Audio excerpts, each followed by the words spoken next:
నమస్తే మిత్రులారా, మనకు మనం బేరేజ్ వేసుకోవడం, ఎవాల్యుయేట్ చేసుకోవడం, సరి చూసుకోవడం ఎలా? మనం డిస్ట్రెస్లో ఉన్నామా లేదా? మనకు హెల్ప్ అవసరమా వద్దా? మన మూడ్ అనేది ఎప్పుడు ఎట్లా ఉంటుందో మన కంట్రోల్లో లేకపోవడం అన్నట్టు. అంటే అప్పుడే ఇంపల్సివ్గా ఉండడం, అప్పుడే ఇరిటబుల్గా ఉండడం, అప్పుడే యాంగ్జియస్గా ఉండడం, అప్పుడే కోపంగా ఉండడం, అప్పుడే చాలా మూడీగా ఉండడం, ప్రొఫౌండ్ సాడ్నెస్ని ఎక్స్పీరియన్స్ చేయడం, ఇటువంటివి వచ్చుకుంటా పోతుంటే ఎవరి జీవితంలోనైనా. కానీ ఇది కంటిన్యూస్గా పర్సిస్టెంట్గా మన లైఫ్లో ఉంది, అసలు పోతలేదు. నెలలు కాదు, వారాలు కాదు, సంవత్సరాలు గడిచినా పోతలేదు. Then you need help. రెండో పాయింట్ ఏంటిదంటే, మీ నిద్రను ఒకసారి గమనించండి. మీరు అతిగా నిద్రపోతున్నారా, లేకుంటే మీకు మొత్తానికి నిద్ర పట్టట్లేదా?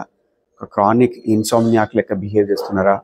1 hour 2 hour మాత్రమే నిద్రపోవడం, లేకపోతే బాగా నిద్రపోవడం అన్నట్టు 14 గంటలు 15 గంటలు, అసలు ఏ పని చేద్దామన్నా మూడ్ రాకపోవడం, బెడ్ నుంచి లేచి బయటికి పోదామంటే కూడా మనకు ఓపిక కానీ ఆ ఇంట్రెస్ట్ కానీ లేకపోవడం, ఇది గమనించండి.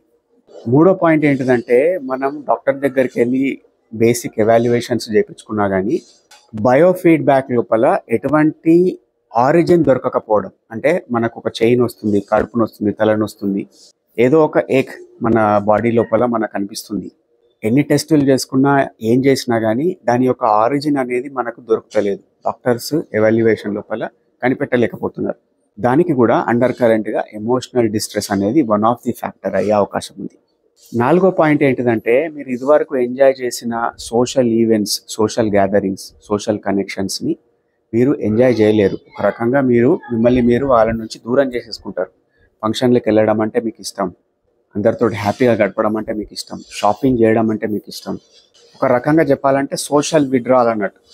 ఇది జరుగుతుందా? దీన్ని కూడా బేరీ చేసుకోండి. అన్నిటికన్నా ముఖ్యంగా ఏంటిదంటే, మీ యొక్క కాగ్నిటివ్ క్యాపబిలిటీస్ అనేటివి డిక్లైన్ అయిపోయినాయి. అంటే మీ యొక్క మెమరీ పవర్ తగ్గిపోయింది. చిన్న చిన్న విషయాలు కూడా మర్చిపోతున్నారు. సింపుల్గా చెప్పాలంటే ఒక కన్ఫ్యూజ్డ్ సోల్ లెక్క బిహేవ్ చేస్తున్నారు. ఇట్లా జరుగుతుందా? మీరు తప్పకుండా ఒక ప్రొఫెషనల్ హెల్ప్ తీసుకోవాలి.